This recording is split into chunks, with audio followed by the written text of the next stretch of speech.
Eh bien bonjour tout le monde, c'est Iti.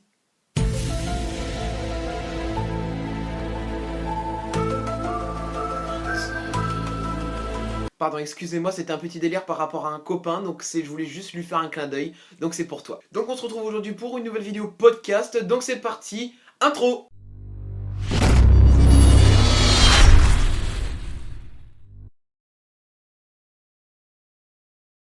Quand tu commences à devenir adolescent, tes parents te racontent des fois des petites anecdotes de ce que tu faisais quand t'étais petit. Et c'est justement quand tes parents te racontent ces petites anecdotes-là que tu te dis forcément dans ta tête: putain, comment j'étais con moi dans ma tête.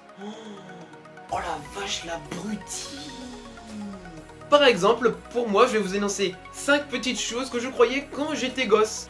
En numéro 1, quand j'étais gosse et que je faisais une connerie, bah forcément j'étais puni. Et j'étais puni dans ma chambre et j'avais surtout pas le droit de sortir. Alors pour savoir quand est-ce que la punition était levée, et bah j'étais à ma fenêtre et je regardais la lune. Et je pensais que la punition avait un rapport avec la lune qui bougeait. Parce que si la lune elle bouge, ça veut dire que pour moi, elle était levée, la punition. Et oui, j'étais con. Je sais même pas pourquoi je suis allé chercher la lune. Elle a rien demandé, la lune. Quand j'étais petit, avec mes parents, quand on était dans la voiture, il y avait souvent le clignotant qui se déclenchait. Et moi, quand j'étais petit, je croyais que le clignotant était un espèce de GPS pour dire aux parents où est-ce qu'il faut tourner ou pas. Voilà. Genre quand le clignotant dirait qu'il fallait tourner à gauche, et bah il fallait effectivement tourner à gauche d'après la voiture. Voilà. Et dans ma tête je me disais, comment elle fait la voiture pour savoir où est-ce qu'on va à chaque fois? Alors que non, maintenant je sais que c'est les parents à chaque fois qui l'enclenchent pour pouvoir dire aux autres voitures qui tournent à droite ou à gauche. Alors forcément quand on est petit on a des parents, et les parents forcément c'est eux qui commandent, c'est eux qui doivent décider si tu dois faire ci, si tu dois faire ça, tout ça. Et quand ils disaient c'est moi qui commande, et bah je croyais que ça avait un rapport avec la télécommande de la télé. Ce qui fait qu'à chaque fois que je prenais la télécommande dans mes mains, j'avais l'impression de tout contrôler dans la maison. Maman, j'ai réussi à avoir la télécommande. Maintenant, c'est moi qui commande dans la maison. Et maintenant, c'est moi qui va décider de ce que vous allez faire. Et ma mère, elle avait beau m'expliquer que ça avait aucun rapport avec la télécommande et avec commander dans la maison. Et pourtant, j'en avais rien à foutre.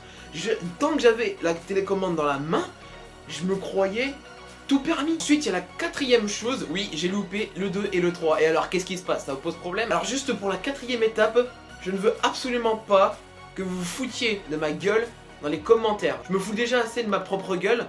Donc c'est bon, vous n'avez pas besoin d'en rajouter une couche, ça ira. Alors je sais plus forcément où est-ce que c'était, mais je me souviens que c'était dans une espèce de bar où j'étais sur un tabouret.